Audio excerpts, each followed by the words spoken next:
Vamos a continuar con el texto narrativo y ahora vamos a pasar a ver las clases de narración. Entonces dice que las primeras narraciones aparecieron en las culturas antiguas, gracias a la necesidad de relatar acontecimientos importantes. Entonces, a través de dichos relatos, pudieron conocerse eventos determinantes en la historia de los pueblos. La necesidad de comunicar tales acontecimientos permitió la invención de diferentes tipos de narración. Si observamos nuestra vida y analizamos lo que hacemos a diario, nos vamos a dar cuenta que narrar hace parte de nuestra necesidad de comunicarnos. Para esta ocasión vamos a estudiar 4 ejemplos de textos narrativos y en esta primera parte vamos a ver especialmente la novela y el cuento. Entonces, la novela. La novela es uno de los textos narrativos más importantes. Tiene su origen en los relatos épicos, es decir, en las narraciones sobre las hazañas de los primeros héroes de la humanidad. Sin embargo, la novela, como la conocemos actualmente, se desarrolló a partir del siglo XVII. La importancia de la novela está en que es el texto narrativo más extenso y completo que existe. Por esta razón, tiene muchas páginas y está conformado por varios episodios que se relacionan entre sí.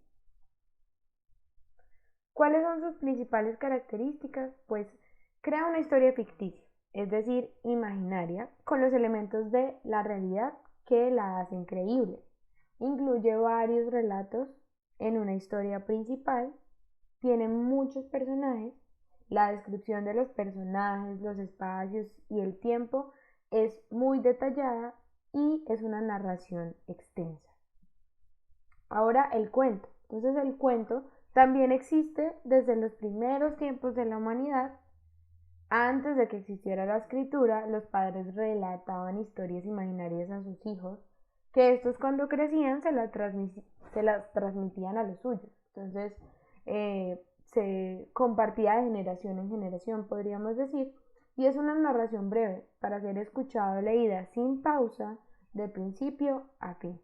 Entre las características encontramos que es una narración breve, es decir, corta, que tiene una historia central y pocos personajes.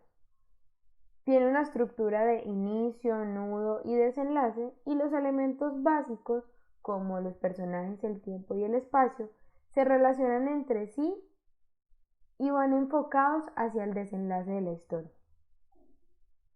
Entonces, en ese orden de ideas podemos encontrar semejanzas, cosas en las que el cuento y la novela se parecen, y diferencias.